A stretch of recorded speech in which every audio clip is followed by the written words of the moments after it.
मध्य प्रदेश के बरौदिया में एक दलित बच्ची का यौन शोषण होता है।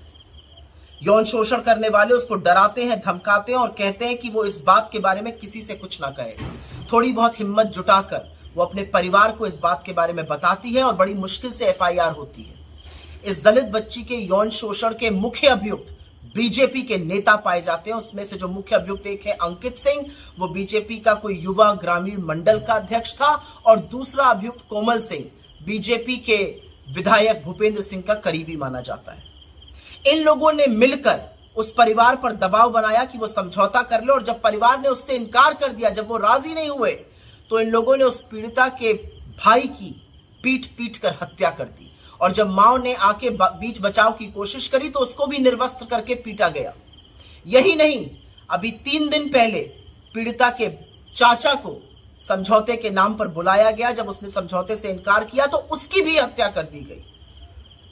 पर हैवानियत यहां पे खत्म नहीं होती है, हैवानियत तो यहां से शुरू होती है, क्योंकि वो दलित बेटी जब अपने चाचा की लाश को पोस्टमार्टम से लेकर एम्बुलेंस में गांव जा रही थी, तो एम्बुलेंस से गिर जाने पर उस दलित पीड़िता की भी मौत हो जाती है। 1 साल में 2 हत्याएं, और संदिग्ध परिस्थिति में उस पीड़िता की मौत जिसने बीजेपी के नेताओं पर यौन शोषण का आरोप लगाया था, यह सभ्य समाज की निशानी तो नहीं है।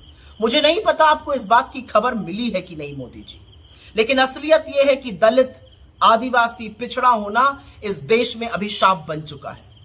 असलियत तो यह है कि समझ में नहीं आता कि इन दरिंदों को क्यों लगता है कि वो इस देश की आधी आबादी के खिलाफ, खास तौर से दलित बेटियों के खिलाफ ये सब कर सकते हैं। उनको कहां से ये बेखौफ रवैया आता है? उनको लगता है कि आप हर बार की तरह संरक्षण आरोपी को देंगे और बेटी के खिलाफ खड़े होंगे, इसलिए वो ऐसा करते हैं।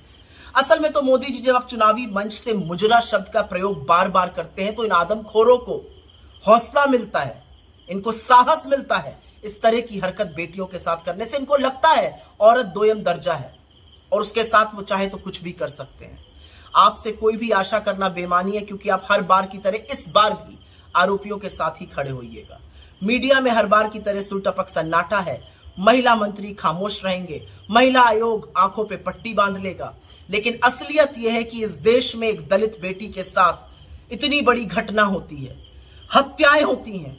आपके दरिंदे, आपके आदमखोर ना सिर्फ हमारी बेटियों का शोषण करते हैं, अब उनकी निर्मम हत्या भी कर रहे हैं, लेकिन आपके कान पर जूं नहीं रेंगती है। मुझे दुख है इस बात का कि आप इस देश के प्रधानमंत्री बने, क्योंकि आपके 10 साल के शासनकाल आधी आबादी के लिए अभिशाप से ज्यादा कुछ नहीं। इस देश में जो दलित बेटियों के साथ पिछले 10 साल में हुआ है वो सर्वथा गलत है, और अब वही अन्याय का अंत होगा, क्योंकि ये आपके बस की बात नहीं है।